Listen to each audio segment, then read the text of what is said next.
Hi guys, welcome back to the channel. I'm Office Bloke Daz. I'm Gaynor. Here we are, just the two of us. Yep. If Patreon's your thing, check out the link below. Loads of stuff on there. Full watch-alongs, including Modern Family. What else we got? Always Sunny. Always Sunny in Philadelphia. There's loads of stuff on there. Welcome to Wrexham. Welcome to Wrexham as well. Yeah, loads on there. So if you fancy it, check the link below and get down there, have a look. Routine traffic stop uncovers killer mom. Not good. Should we get into it? Yeah. New channel for us, this. What looks like blood in there. And it's not blood, it's deer meat. Shotgun shells all over this. Holy. In all the cases we've covered on this channel, this case is by far the most upsetting we've come across. What follows is never-before-seen body cam footage as police make a routine traffic stop and discover a truly chilling scene. We'll also show you exclusive security footage, capturing the victim's last moments alive. But first, an investigative report on what led up to this tragic incident and the many ways it could have been prevented. Be warned, we will be covering the flaws in child protective services surrounding abusive parents and why those services need to focus more on helping the victims in these cases over their abusers. This may seem... This is a topic that really winds me up. Yeah. I hate seeing kids in any kind of danger. And I'm just wondering now, is there more happening around the world now? Are we seeing more around the world of issues like this where, crimes being committed across, different sort of like areas? Because we get camera footage now, or we get body cams, police body cams. I don't know how long police body cams have been going for. No. But it's not that long, let's say. It wasn't going 30 years ago type thing. It's a relatively more modern thing, isn't it? Yeah, because I remember like the John Benet Ramsey, that was never solved. No, never. You're right.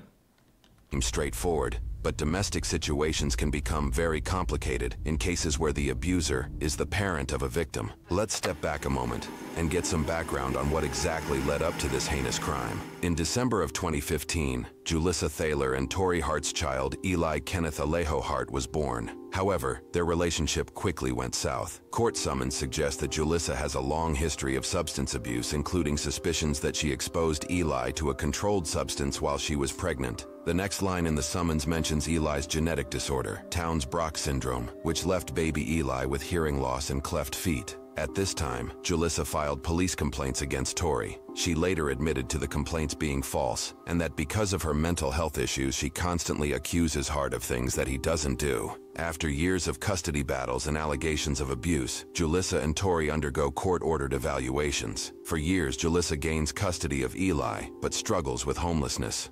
In October 2020, Dakota County Social Services find Eli at Julissa's decrepit home. Naked and without hearing aids, the social worker on scene could not locate shoes or clothes for Eli outside of a single set of pajamas. DCSS found a flooded upper floor bathroom, eggs broken and smeared throughout the main level, and food in various stages of decay around the main floor. Julissa is hospitalized for mental health issues, but Eli is returned to her care afterward. Around 3 months later, Child Protective Services again took Eli and placed Julissa into custody on a mental health and welfare hold. Julissa was presenting signs of psychosis and claims she's obviously not well. Just from what I'm seeing here now, I guess it's such a fine line, because I know somebody who had her children taken off her, and she claims that all she needed was the help. And she never got it, and her children would never return to her, and they're now adults. Yeah, but once you see that sort of like smallest sign of like psychosis or craziness or anything that's mental health issues, you can't be in charge of children. No, you can't. No chance. And when you found evidence once to return them after what you've seen as well, what you've witnessed at the house, nah.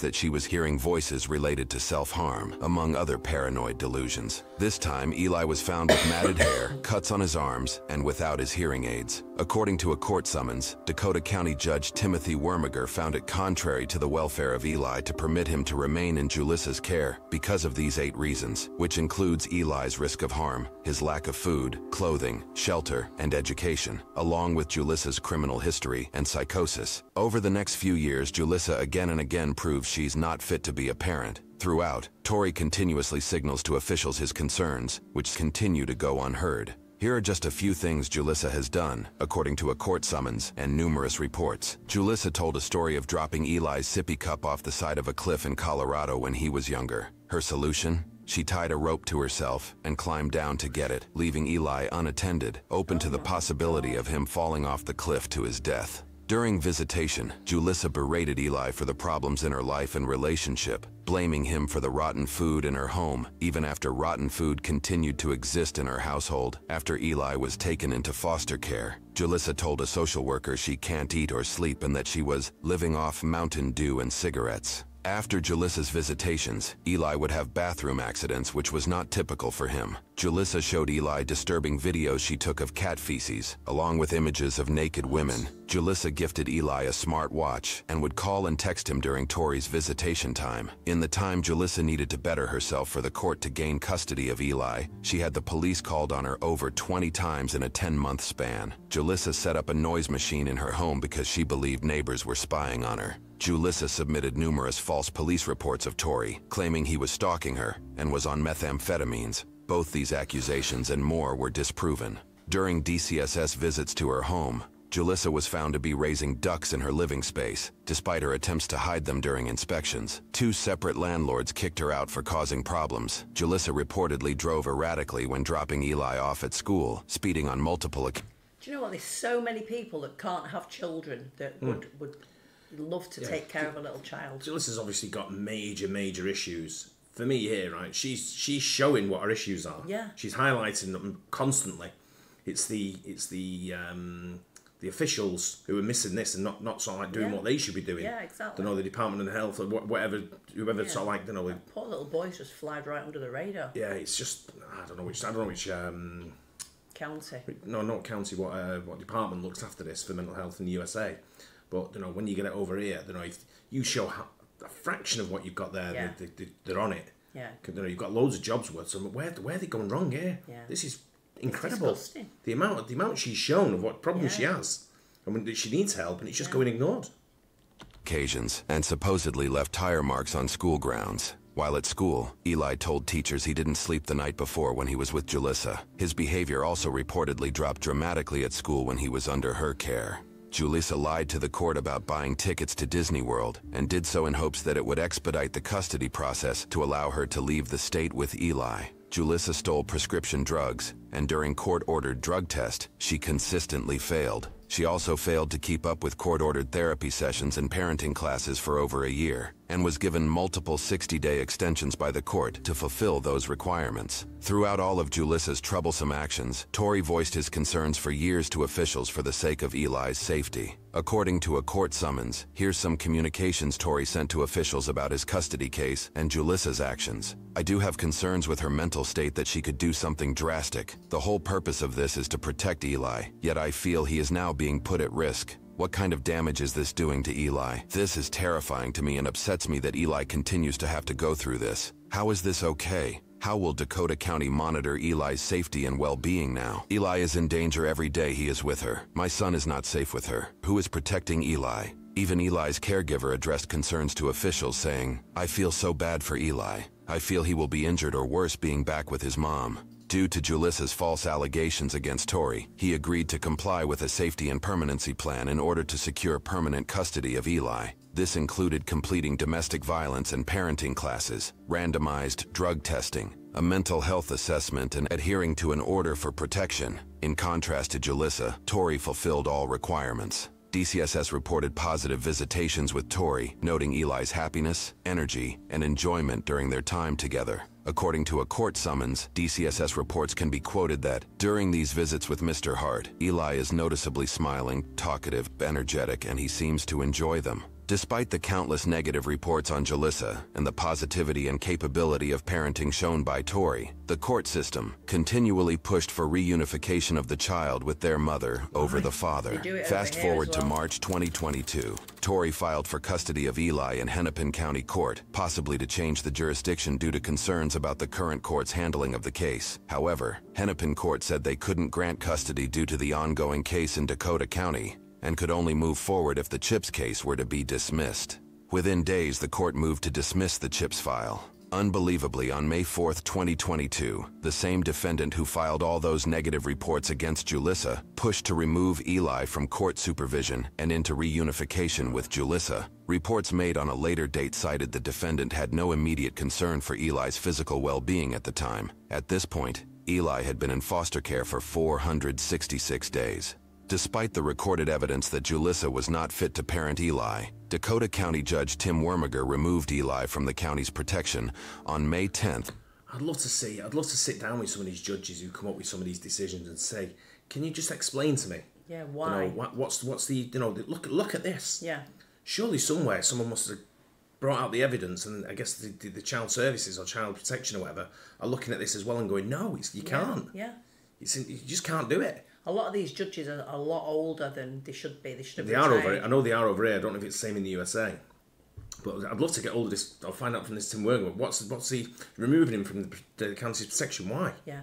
This is insane. 2022. Court summons show that a Dakota County social worker and one of Eli's court-appointed guardians both recommended that Julissa be reunified with her son. Adding more devastation to this case, a hearing was set for the very next day on May 11th, as an opportunity for Tori to raise immediate concerns to prevent the reunification. Unfortunately, the hearing was canceled, robbing Tori of this valuable opportunity. 6 days later, on May 17th, receipts show Julissa would purchase a shotgun with what was likely dozens of rounds, along with a revolver. The receipt even thanks her by name for the purchase. Just 3 days later, on May 20th, 2022, Julissa would be found driving a vehicle that was missing a tire and had its back window smashed open. Officers would soon pull her over.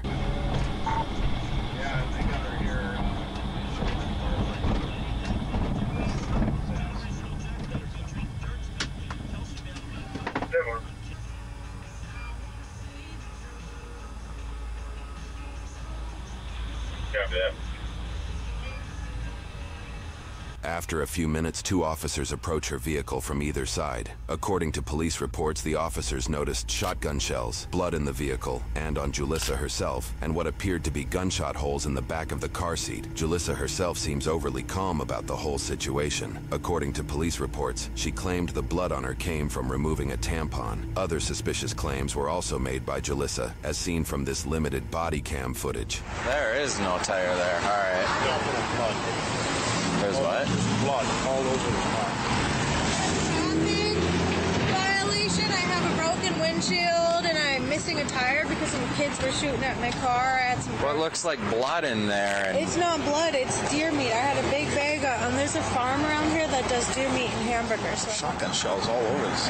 yeah. Despite the incredibly questionable scene the officers discovered Julissa in, the officers decided to release her, personally chauffeuring her a ride home to her apartment. The officers who work in Hennepin County, home to Minneapolis, also may have feared getting a complaint from the woman, factoring into their decision-making. According to news reports, the search warrant for Julissa's vehicle indicated the police released her because she was growing impatient, cold, and refused to sit in the squad. Back at the blood-soaked vehicle, officers developed probable cause and did a deeper search of the vehicle. Holy. We got a body. All right, let's cover it. According to reports, officers rushed back to the apartment where they'd just dropped Julissa off. They discovered she was no longer there. No She shit. left a washing machine running with what was later determined to be filled with the clothes she was just wearing. Soon after, officers located Julissa leaving the area on foot, and she was placed under arrest. Officers then observed that she had what appeared to be brain matter in her hair. Based off witness statements and off the physical damage her vehicle left on the road, officers were able to track the past movements of the vehicle. Along this route, they found multiple locations where blood and brain matter had been discarded. This is one of the most disturbing It is, stories I've it's ever heard in my disgusting. life. Right? Unbelievable. dumpster had a bloody child booster seat that had sustained damage from a shotgun blast. In another dumpster, officers located a backpack, blood, bone, and what appeared to be more brain matter. We've elected to not show the photos containing blood or human remains. In court, more shocking evidence would come out against Julissa. According to a source from CARE 11, these are some of the search terms from Julissa's browser history, which includes how much blood can a 6-year-old lose, how life insurance investigates a death claim, and how much does life insurance pay for a dead child, among other damning searches. It was later determined that Julissa had shot Eli 9 times in the head and torso area of his body, likely while he was strapped in his car seat. Thorough work by police and detectives also uncovered surveillance video showing showing Eli being escorted by Julissa in the moments prior to his murder. The video, which shows the boy smiling and playing, would tragically be the last video of the child. At one point, Julissa's own grandmother and father even disagreed with the handling of the custody case leading up to the murder. Julissa's grandmother claimed Tori doesn't have a mean bone in his body, and said of her granddaughter Julissa that she is good at manipulating people, and I blame the court system for not helping her out. We all told the social workers that she needs to be institutionalized, not just for a month, but maybe for a year or more. But nobody listened. Julissa's father said, I gave the judge her detailed mental health history. I told him that she was displaying paranoia and auditory hallucinations. I said I feared for Eli's safety. It all fell on deaf ears. Julissa did not mince words with how she felt about the situation. Ms. Scholar, you have a right to speak this morning if you'd like. You don't have any obligation to speak, but if you'd like to choose to speak, now is the time to do it. Yes, I would like to say something. Go ahead. I'm innocent. You all, you're garbage. That's all, Your Honor. Clearly, Julissa's lawyer isn't too happy about her choice of words. Ms. Scholar, I don't know that that's appropriate here. Sorry I told you what somebody else can. Julissa Thaler was sentenced with first-degree predetermined murder and second-degree intentional murder for shooting Eli no less than 9 times. She has received life in prison without the possibility of parole.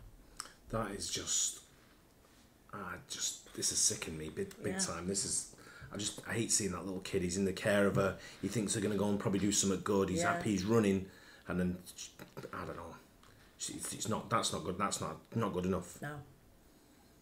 This is disgusting. It is, and it is it's disgusting. the worst. It's the worst one I've ever heard. I think. Yeah. This is just bad. And seeing that video of the kid just running there next to the car and getting on that trolley and getting pushed and all that. Nah.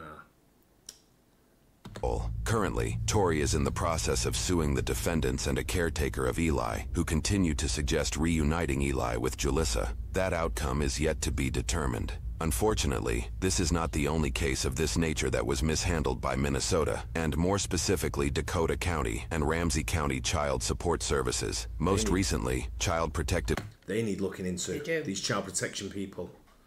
This is just, oh man, I don't even know what to say. This is bad. Services has again come under scrutiny after allowing a parent with a violent history custody of his children. In this case, it was a father who won custody and would later go on to shoot and kill 2 Burnsville police officers and a firefighter with a rifle on Sunday, February 18, 2024, while 7 of his children were with him. The standoff ended when the father took his own life. This interview, conducted by a source from Care 11, shows the frustrations that the mother of some of the children has with the way her custody case was handled. Even though their dad is this monster, that's still their father. They had unconditional love for him. And it hurts me because it's like somebody so evil like that and they still get all the love from their children. He could have took them. He could have done a lot, so my main focus is just to get their mental health in order, because it's not gonna be like overnight. It's gonna be something that's an ongoing thing. A statement released by Ramsey County in Minnesota has this to say about these kinds of cases. In Minnesota, counties are required by law to work toward family reunification in child protection cases unless specifically accepted by statute. When a parent is found to be compliant with court orders during the period their child is placed out of the home, a child must be returned to the parent's care. Following reunification with their child, a parent is no longer legally compelled to work with social services. A family may also relocate of their own volition.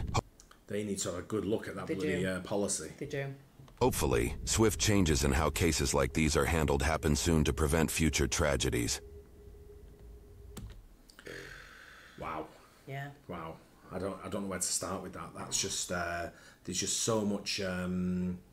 There's so much wrong about it. When they're saying it's the priority to reunite them, with the family. I kind of get that. Yeah. I think all kids should be with the parents. And both parents, if that's the case, that'd be a perfect world. Yeah. It's not going to work like that. No. But when that mother showed so much wrongdoing across the board, how are they not picking that up and going, no, fail. Yeah. And I've 3 attempts. You failed 3 times now. Just go away. Yeah. Or get them the help they need. She obviously needed to go into a loony bin. Yeah. But now she's just going to be in prison, just wasting away. Parents said that. Yeah, that's just wow. I don't know on that one. I think it's probably one of the most horrific stories of piss poor Yeah. officiating, Lack of lack of justice. care, lack of care, lack of duty, everything about that from the government and from the child services. Yeah. Everybody they should be taken to court. Yeah. Forget suing them and take them to court for that way. Take them to trial. Yeah. Right? For no care. And what's worse is this is not a video we're watching from 10 years ago. Yeah, this is recent. year. Yeah, I know. That's taking me right back. It's really it's really put what's on me head. I can't get my head around it. I don't even know what I'd do with answers on that. Don't even know where you start, would you? That poor father as well, I know. He desperately tried. He tried, and he was making the kid happy. Yeah. I know he had these wrong things, but at the same time he was trying to set it all right. Yeah. Don't know, bad. Anyway, there you have it. Let us know what you think in the comments. Don't forget to like and subscribe. I'll see you on the next one. Bye. Cheers.